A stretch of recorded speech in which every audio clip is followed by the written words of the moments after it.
Naalala ko na lahat.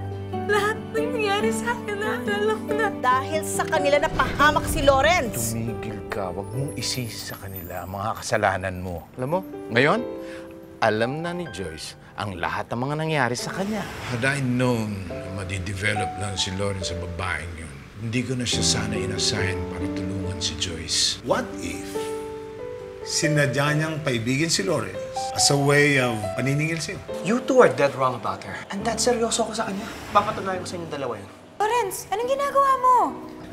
Joyce, I've never felt like this about anybody before. But I want to spend the rest of my life getting to know you. Kaya hindi ako tatayo dito hanggang di ka pumapayag pakasalan ako. Lawrence! Oh my God, no! Stop this! I love Joyce, Mom. What? Kaya wala kayong magagawa kung gusto ko siyang pakasalan. Lawrence, pag hindi mo hiniwalayan yung babaeng yan, I will disown you. So be it. Pakiramdam ko, ginagamit lang niya si Lawrence. Mahal na mahal kita. Pumapayag na ako magpakasal tayong dalawa. Nagkukuha ka rin lang naman ng mapapangasawa. Dapat yung maayos na. Talagang pakakasalan niyo yung kapatid ko, no?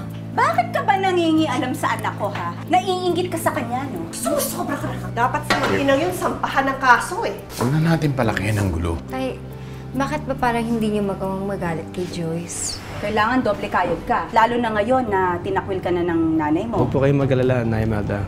Makakaaso po kayo. Buti naman. Joyce, gusto ko lang malaman kung mahal mo ba talaga si Lawrence? Bitiw mo, hindi ako sa'yo. Ay! Ay! Tama na yan! Kung magpapakita sa akin, umalis ka na dito. Tell me, Rigor, wala namang makain ng anak ko. Mukhang nasasanay na siya sa buhay niya ngayon. I think I'll have to change my strategy. Masyado ng kontrabida ang tingin sa akin ng anak ko. Si Mami nag-text. Iniimbitahan tayo sa bahay. Panalo na kayong dalawa. Dahil napatunayan ninyo na mahal nga talaga ninyo ang isa't isa. Joyce, welcome to the family, my dear. Kung sila kaya mong paniwalain, ako hindi. Pero sa planong to, at least mababawi ko yung anak ko. Mabuti pa kaya umalis ka na muna. Practice ka ng shooting mo. Target shooting. Para siguradong hindi ka na pumalpak this time. Congratulations! Magkaka-award ka pala, anak. Citation award lang naman yan para sa mga charity na ginawa namin. Magsisimba tayo, anak. Tatanggapin ba sa simbahan yan? Baka hindi. Anong sabi mo? Wag! Serves you right. I'm going to make your lives a living hell. Tay, kung kailangan niyo pumunta sa kasal ni Lawrence, okay lang po sa akin. Marami pa namang awarding. Pero si Lawrence, isang beses lang siya ikakasal. Maraming salamat. Sa lahat naman na naitulong niyo sa akin.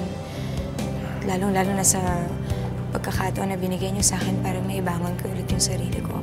Maraming salamat po sa inyo, Naldo. Pasensya ko! Yung anak ko! Lumapit sa... Nandun kayo! Anong ginagawa niyo para na mawala ako?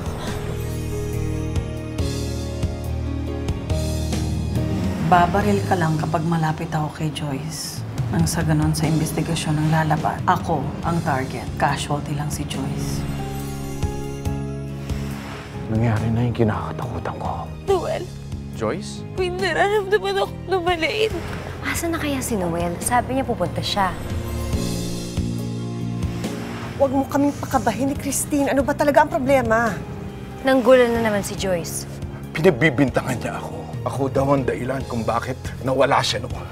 Ako makakalaban niya. Kilala na kita. Hindi ako ang masama dito. Stop! Pinagtangka na akong gahasain ng tatay mo! Pinasunog pa niya ako, ha?